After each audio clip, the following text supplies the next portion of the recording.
McCarthy Insurance Group, serving the community for over 70 years. For home, farm, motor, life, health and business insurance, log on to mig.ie or free phone 1800 50 11 11. Probably your best call in 2024. Charles McCarthy Insurance is trading as McCarthy Insurance Group, is regulated by the Central Bank of Ireland. Real people, real opinions, real talk radio. The multi-award-winning Niall Boylan Show. I'm an online coach with a twist. My social media brings the sauce. My account is designed around making people happy, whether it be fitness advice, dating advice, or mental health awareness. I do a lot of sexual chat on reels and stories, as well because it gets the people going. In a fitness world full of chicken and rice, I'm the sriracha sauce. And I have a little bit of audio here just to give you an idea of what we're talking about here, okay? So this is Emmet. Have a quick listen. When I was my most unhappy, I didn't ask myself the tough questions that needed to be asked. Does that person you're digging make you feel happy, or do they make you feel horny? If the answer isn't yes to both, then what are you in it for? I don't know if we can come up with a better intro than that. So welcome to the show, Emmet McKenna. How are you? Well, what is happening? I'm all good, thanks, now. How about you? I should be trying to kind of imitate the accent, although that would have been a bit racist. How about you, Emmet? How are you keeping? I am all good. I'm 100%. I've just... So tell us exactly what you do, because I suppose you're a cheeky online coach, aren't you, really? I am indeed, yes. So I'm in a very saturated market. I'm an online fitness coach, so I coach people, getting them into the best shape of their lives, but what I use my social media for is to really make people happy. So I try to bring a bit of humour to it, try to bring a bit of crack, and also educate people at the same time. So that's what I'm about. I mean, there's a whole kind of new wave of young Irish people who are taking over, this kind of online wellness motivation world and making money at it too. I mean, I hope you're making money. Yeah, absolutely. Well, as ironic as it is, I'm not doing it for the good of my health. Yeah, this is true. There is irony in that, isn't there? What sort of people are logging in? I'm assuming you do this online, do you? Yeah, so I online coach through my app, which I brought out a couple of months ago. So that's how I coach people. I coach people around the world, whether they be in Thailand, America, Australia, you name it. So it's just what's happening at the minute is that coaching has changed over the last couple of years. So it used to be standing in a gym counting reps. That's still an occupation, but this way here I find gets far better results, because really what it is you're holding the person's hand throughout, because you're round the clock support with and that kind of thing. So, and is it one-to-one? Is it one-on-one, or is it a group thing? Yeah, it's one-to-one. So I tailor their diet plan and training program, and then I do a check-in with them every week, going through their everything down to their stress, to their happy space, everything like that. How they're getting on. Some of them even touch base with their sex life. You never know what's going to be said. And why would they be talking about their sex life to you? Because I believe you're a good-looking chap. So would they be talking? Very much. Well, I it's not that I'm that way inclined, but I believe from female members of staff that you may be a good-looking chap. Okay, so I mean, so did they just come out with their Do they just come out with their sex life information to you? Did they just give you this information? Yes, actually, yeah. So sometimes they'll just let me know that their sex life's starting to get back on track again, or some of the girls recently who come on board have told me that they're going on their first date this Sunday or whatever, and then I'll tell them what to look out for with regards to red flags and stuff. So okay, and what should they look? What should they look out for? What are the red flags, by the way? Well, if they're saying one thing and doing another, that's generally a good indication that they're maybe not what they're actually saying they are. Okay. I mean, the other one would be if it barks like a dog, it walks like a dog. And it's acts like a dog, there's a good chance it's a dog. Exactly, yeah. Or quacks like a duck. Absolutely. Absolutely. Okay, so let's say I come to you, and I go, Emmet, look at me. I'm 12 stone. I'm 60 years of age. I smoke. I have bad eating habits. I drink 4 cans of Red Bull a day. I'm your worst nightmare. So what are you going to do with me? Well, first thing I'm going to say is that really we'll try and break down barriers. So that's how I operate. So with yourself, then the first thing I would do, and that would be the big red flag for me, would be the Red Bull. So I would say Oh. to you, right, okay, so we need to reduce that down a bit. How we're going to do that, I'm going to give you a diet plan that's going to provide you with a lot of energy so that you're feeling energized rather than seeking out caffeine to then give you a boost and then crash straight after. So what was, sorry, repeat that again. What would you replace the Red Bull with? I would try and tailor your diet so that there was a lot more, it was giving you more energy. So really what I would say is there's a hole in your armor really when it comes to your food. If you're feeling like you're going to crash and then needing a Red Bull to give you a boost again. Well, that's why I do it. Because I work, Yeah. I work quite hard. I work a lot of hours every day. And I find that the Red Bull, like when I get up in the morning, right, I'll have a cup of tea, you know, and I potter around for a few minutes. Then I have to come out to my studio and I'm doing a podcast during the day. I need to get my brain in gear. And I find I'm sluggish. And then I drink the can of Red Bull. I don't want me to promote Red Bull here, by the way. I'm not trying to. But if I drink the can of Red Bull, I find I'm perked up fairly quickly. So how do I replace that Red Bull? Yeah, well, basically what you're wanting is energy that's slow release then at the start of the day so that then you're feeling fuller and you actually have energy releasing throughout the day. What I would say in turn as well is caffeine-wise, you wouldn't want to drink caffeine until you've already had your first meal, looking at about 11 o'clock, so that then it's actually working for you rather than giving you that perk initially and then you're getting a crash by 11 o'clock. You want to be feeling, if you need caffeine, you want to be drinking it a wee bit later in the morning, so then it's lasting you for longer in the day. That would be what I suggest on that front. Yeah. I'm going from one crash to the next, I suppose, when I'm drinking 4 of them a day. So what about eating habits? Do you recommend eating more but eating more often, or do you eat less in less doses? I mean, what do you recommend? Well, on that front there, it depends really. It's goal dependent. Like, so if you're trying to lose fat, then obviously you want to be trying to remain fuller. So you want to be having high protein. You want to be having high volume, so plenty of vegetables. If you're trying to bulk up, then it's more to do with your macronutrient balance. So whether you're having, more carbs in your diet to provide more energy, but also getting them calories in because you're trying to bulk up a bit. So it all depends really on your goal on that front. Yeah, see, I feel reasonably fit. Yeah, no, I do. I mean, I'm reasonably fit. When I say I'm reasonably fit, I'm not going to run to the shop around like that. I drive. But in saying that, I'd like to be just a little bit fitter. I mean, I think I'm in reasonably good health for my age at 60 years of age. I think I look okay. Could look a bit better, I suppose. You know what I mean? But so I suppose I just want to buff up a little bit. Okay, yeah. Well, then in that case, then if you're on a low enough body fat percentage, then I'd be happy enough to give you some extra food and get you training a bit, but keep your cardio high to keep you lean, so that then you're not putting on excess body fat. You're always going to put on a small bit when we're bulking you up a wee bit, but then in turn, once we're happy with the amount of muscle we've put on, then I'd trim you back down again, so that then we'd show off that lovely set of abs that you grow. Yeah. Yeah, and my I have a 2-pack at the moment, not a 6-pack. I have a 2-pack. Do I need to do a lot of exercise? I mean, some people would suggest to you that exercise, look, it works for some people, it doesn't work for everybody. But I suppose, what sort of exercise is best? Is it best to do those kind of push-ups and the knee-ups, or is it best just to go for a walk?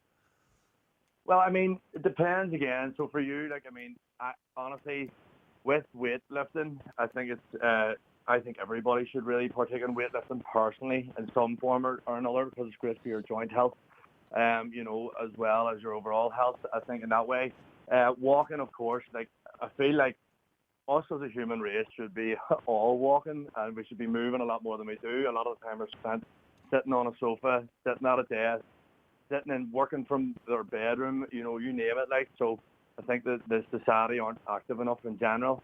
So I'd turn up in that level and then up in your gym level or activity level, whether that be in cardio sort of form or in gym based. Depends on what you prefer, but you can get results whatever way you want. I mean, who primarily would be your audience? I mean, are they young people? Are they a little bit of everything? Are they older people? Who primarily are the audience? My audience actually most recently has been women, really, but that's more to do with my social media engagement. I've been told that. Yeah. yeah. I was just doing a Q&A there, and it seemed nobody asked me any fitness questions at all. They're just asking all of things. Are you single? yeah. And are you? By the way, are you single? Are you single? I am. Yes. Yeah, okay, ladies, he's single, okay, and yeah, I believe he's attractive. I haven't actually. Jane, send me a photograph of him there. Throw me in a photograph on the screen. I haven't seen this guy. Okay. Haven't done your homework yet, what? No, I haven't. No, I haven't seen you. I don't know what you look like. I've been told by staff here what you look like. All right, okay. Would you stop out of that, Jane? I'm better looking than him. Anyway, how do you deal with the pressure, I suppose? You know what I mean? Because it is a bit of pressure on you now, isn't it, to kind of stay relevant and continue doing what you're doing? Well, I mean, on that front then, I actually keep my circle high vibrations, really. So yesterday you actually had somebody on your show there a couple of weeks ago who I was with, 20 down under, Caroline. I keep around people like that who, like we went for a dip yesterday morning, like a cold water dip, things like that, trying to keep the head sharp. That, and to be honest, just trying to remain relevant is quite easy, in my opinion, just because generally I take everyday topics, everyday struggles that people are going through, and then try and just word it on camera in some form or another. Like, that's kind of what I'm about. So it's difficult, like, don't get me wrong. I mean, I'm not perfect at the end of the day, but I certainly just try. What I do is I put up polls all the time and ask, what kind of content would you like? And people just keep saying, just keep doing what you're doing. So that's what I'm doing. Yeah, and by the way, are you on the lookout for a suitable, partner? Oh, yeah. Well, I'm always open to meeting that special person, of course. But I mean, at the end of the day, I'm very comfortable in my own skin, so I'm not like, it's not like I'm seeking it out, but I'm certainly open to it. So if the right person by the way, what's going on with young men in the world at the moment? I mean, they're kind of, maybe it's just me that's noticing this, but they're losing their masculinity. And I don't know. I mean, what's happening with young men who are dating? I'm hearing more and more from women that guys don't pay for the first meal and all this they don't do the gentlemanly things. There's no chivalry left and there's no masculinity left. What's going on with these lads? You're well testing me here, big lad. Yeah, well, on that front there, really, I think that it's a double-edged sword. Like, I think that, yes, males in general, I'm finding, aren't as masculine, and that can be coming from a couple of different aspects. I can come from the side of the kind of work that they're taking part in now. It can come from their attitude, easy access things like choosing OnlyFans or porn or whatever, and just they're expecting everything at their fingertips. But at the same time, I think that girls as well have a bit of an attitude as well. And that front, it's both sides of the coin. Like there's a sort of attitude on that side where they expect to be a boss and all that stuff too. So I think both people are counteracting each other, and it's creating a very difficult dating scene as a whole, I believe, for everybody. So I actually sympathise for anybody at the minute who's trying. I get asked all the time, how can I meet somebody? And I'm like, I sympathise with you. It's difficult at the minute. Like, I've spoken to female members of staff here, and they often tell me, there was one or two in particular, they just can't find a decent man anymore. And I said, surely there's some of them out there like me. Sure. But I'm married, mind you. No, I think the thing about it is like, with that front, a lot of what I find is a lot of women say they can't find a decent man, but yet they want a bad boy. They want somebody to treat them poorly, and you go, that doesn't make sense. No, it doesn't make sense. You want somebody who's a decent man, look after you, rear a family with, and all that there. But at the same time, you want somebody who treats you mean and everything else. So it's make up your mind kind of thing. But at the same time, the guys at the same time have the patience of a goldfish, So we're expecting everything at our fingertips. So it works both ways. So I mean, I get it. I can understand how it can be. I mean, you mentioned OnlyFans there a few minutes ago. Is that a road that you would ever go down yourself? I get asked this all the time. So, no, I don't need to. My butler I'm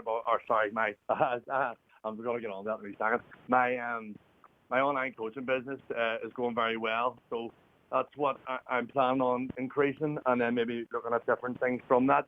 But I did used to do Butler in the Buff a few years ago, with naked Butler. So I think that's as far as I go with the taking off the clothes. Yeah.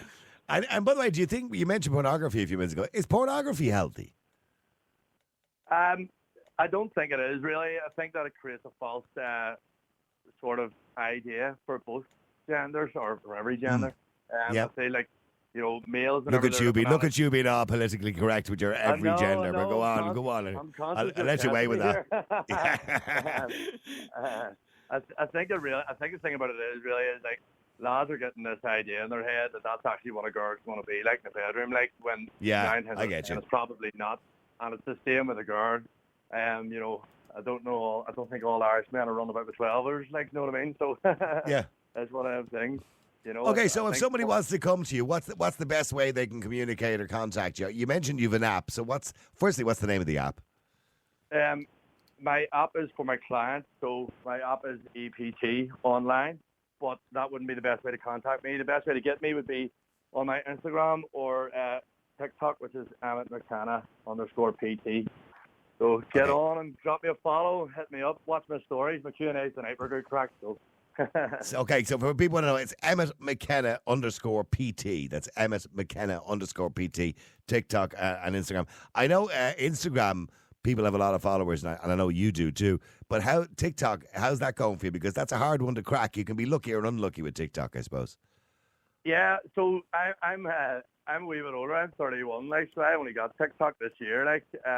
So I found it difficult enough to break through the last week or so. I've started to gain a couple of thousand more followers, like, but really, instantly, Facebook was the one that grew quickest for me, then Instagram, and then TikTok starting to catch up a wee bit. So they're all different platforms, and you have to post different kind of content for each one. I know, it's weird, isn't it? Yeah, I'm one of these people who kind of goes to bed, and for 20 minutes I'll put myself to sleep while watching TikTok videos, right? But when you watch TikTok, I see people putting up really good content and get no hits on it, and then I see somebody putting up, a bottle falling off a building, and there's like 4 million hits. And I'm going, but the thing is, I find myself watching the bottle falling off the building. So what I'm saying, it's the weirdest things that seem to attract people on TikTok. It's odd. Well, I think our attention span as a whole these days is really short. So it's all about getting your attention in the first 2 seconds, really. So on TikTok, the people that are performing the highest, or on all platforms, really, people that are performing the highest are grabbing your attention consistently throughout. So if you see on TikTok, you see people making, like, throwing a bottle off a building and all that kind of stuff there. You're just watching it. You're nearly like half listening to what they're saying, but you're more watching the images on the screen, that kind of thing. So that, and also people do judge you by your followers. So I do it myself. So as soon as if you come across somebody's content, but then you look and there's nobody liked it or nobody followed it, you'll generally slide on. That's what most people do anyway, from what I gather, from when I ask people on the Q&As and stuff like that. I've been also told to say hello to your mother, by the way, who's listening. She is indeed. She kept texting me, being like, "What time's it on at? What time's it on at?" Jeez, I'm sorry now I mentioned the porn to you. No, she's used to you. What's your mother's name? Mairead Gilheeney. Mairead, hi, how are you? Your son, you should be proud of him. You should be proud of him. He's doing well. And he's a big hit with the ladies, because I'm looking at some of the texts coming in. People have obviously Googled you while I'm talking, right? Somebody said, he sounds perfect. So another text in here. I've just Googled him. What a good-looking man he is. Yeah, well, okay, whatever. My head won't fit out the door here at this rate. Well, look, if people want to follow you on Instagram, it's Emmet McKenna _PT. That's Emmet McKenna _PT. If you want to change your life, if you want to get motivated, and sure, look, maybe he can help you get into the world of wellness motivation and make money too. And also you want to buff yourself up and look a little bit like me or Emmet, well, just go on there and follow Emmet, and he shall certainly look after you. Emmet, it's been wonderful talking to you. You're a lovely guy. Thanks very much. It's been an absolute pleasure getting to know you. Thank you. Real people, real opinions, real talk radio. The multi-award winning Niall Boylan Show.